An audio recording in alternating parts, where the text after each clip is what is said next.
Ayan guys, good morning, good afternoon sa lahat. Pasyal tayo sa bukid. Ayan yung kunting palayan natin guys. Update lang tayo. So ngayon, pa lang yung palay. Yan, may itlog pa. Yung bisukol, Taiwan na bisukol guys. Yan. So, ito pa lang siya. So, yan guys, maka-harvest yan before December. Yan. Ito yung minumulahan namin ng mga palay or mais pag time ng maisan.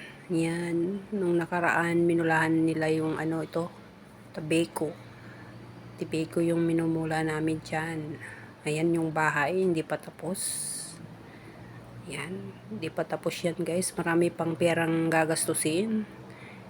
So dahil hindi pa pwedeng makarating yung sasakyan dyan sa tabi ng bahay, kaya hinto muna namin.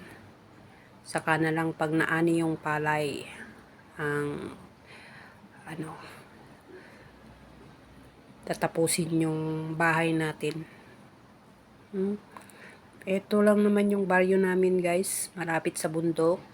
Yan, bundok-bundok sa likod ng napakaikutan kami ng bundok guys.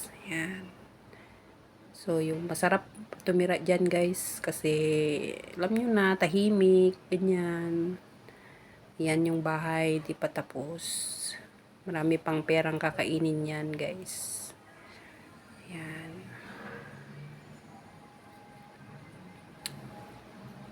So, stop muna dahil nung nakaraan umuwi tayo.